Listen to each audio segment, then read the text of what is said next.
ಇಲ್ಲ ಅಂದ್ರೆ ಬಿ ಪ್ಲ್ಯಾನದ ಶಾಸಕರು ಒಡೆದು ಹೋಗ್ತಾ ಇದ್ದಾರೆ. 45-50 ಶಾಸಕರು ಹೋದ್ರಪ್ಪ ಅಂತಂದ್ರೆ ಬಿ ಜೆ ಪಿ ಸರ್ಕಾರ ಮಾಡೋಕ್ಕೆ ಬರ್ತದೆ. ಮಹಾರಾಷ್ಟ್ರದ ಹಿಸ್ಟ್ರಿ ಇಲ್ಲಿ ರಿಪೀಟ್ ಆಗ್ತದೆ. ಅದು ಬೇಕಾ ಸಿದ್ದರಾಮಯ್ಯನವರ? ನಿಮ್ಮನ್ನು ಕೇಳುವಂಥ ಪ್ರಶ್ನೆ ಇವತ್ತು. ಯಾಕಂದರೆ ಕಾಂಗ್ರೆಸ್ನಿಂದ ನೀವು ಸಿ ಎಮ್ ಆಗಿದ್ದೀರಿ. ರಾಹುಲ್ ಗಾಂಧಿ ಇವತ್ತು ಇಡೀ ಕಾಂಗ್ರೆಸ್ಸನ್ನು ಬೆಳೆಸೋದು ಹಂತಕ್ಕೆ ತಂದು ನಿಲ್ಲಿಸ್ತಾ ಇದ್ದಾರೆ. ಭಾಳ ತ್ರಾಸು ತೊಗೊಳ್ತಾ ಇದ್ದಾರೆ. ಅನೇಕರು ಅವ್ರಿಗೆ ಮೋಸ ಮಾಡಿ ಹೋಗಿದ್ದಾರೆ.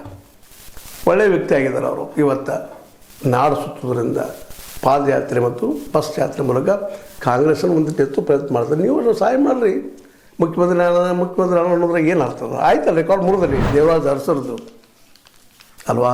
ನೋಡಿ ವಿಚಾರ ಮಾಡಿ. ನೀವು ಪ್ರಜ್ಞಾವಂತರಿದ್ದೀರಿ, ಸಮಾಜವಾದಿಗಳಿದ್ದೀರಿ, ತಿಳುವಳಿಕೆ ಅದ, ನಿಮಗೆ ಹೇಳುವಂಥ ಸಾಹಸ ಇರಲಿಲ್ಲ. ಆದರೆ ಡಿ ಕೆ ಶಿ ಅವರು ಸಹಿತ ಗಲಭೆ ಭಾಳ ಮಾಡ್ತಾಯಿದ್ದಾರೆ.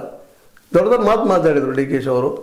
ಏನೋ ತಾತು ನಮಗಿನ ಸದ್ದಿಲ್ಲ, ಹಾಗೆ ಹೀಗೆ ಏನೇನೋ ಮಾತು ಮಾಡಿದರು. ನೋಡಿದಾಗ ಎಂಥ ತ್ಯಾಗಿಪ್ಪ ಇವರು ಅಂತ ಅನಿಸ್ತು. ಆದರೆ ಇವತ್ತು ಆ ಶಾಸಕರಿಗೆ ಖರೀದಿ ಮಾಡುವಂಥ ಕೆಲವೊಂದು ಏನೋ ಸುದ್ದಿಗಳು ಬರ್ತಾಯಿದ್ದಾವೆ. ಕನ್ನಡ ಸುಳ್ಳು ಗೊತ್ತಿಲ್ಲ, ಅವು ಫೇಕು ಇರ್ಬೋದು, ನಿಜಾನೂ ಇರ್ಬೋದು.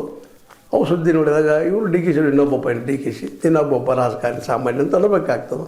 ಕಾಂಗ್ರೆಸ್ ಪ್ರೀತಿ ತೋರಿಸಾರಷ್ಟ ಅನಿವಾರ್ಯ ಆದರೆ ಕಾಂಗ್ರೆಸ್ ಬಿಟ್ಟು ಹೋಗ್ತಾರಪ್ಪ ಅನ್ನೋಂಥ ಮಾತುಗಳು ಅನಿಸ್ತಾ ಇದ್ದಾವೆ. ನೋಡಿ ವಿಚಾರ ಮಾಡಿ ಅಂತ. ಇದು ನಿಮ್ಮ ಲೈಕ್ ಆಗಿರ್ಬೋದು. ಲೈಕ್ ಮಾಡಿ, ಶೇರ್ ಮಾಡಿ, ಕಾಮೆಂಟ್ ಮಾಡಿ, ಜೊತೆ ಸಬ್ಸ್ಕ್ರೈಬ್ ಮಾಡಿ. 16 ನ್ಯೂಸ್ ಅರ್ಧ ಹೇಗೆ ಸಿದ್ದಾರಾಮಯ್ಯ ಸತ್ಯದ ಕೈಗಳಲ್ಲಿ ವಂದನೆಗಳು.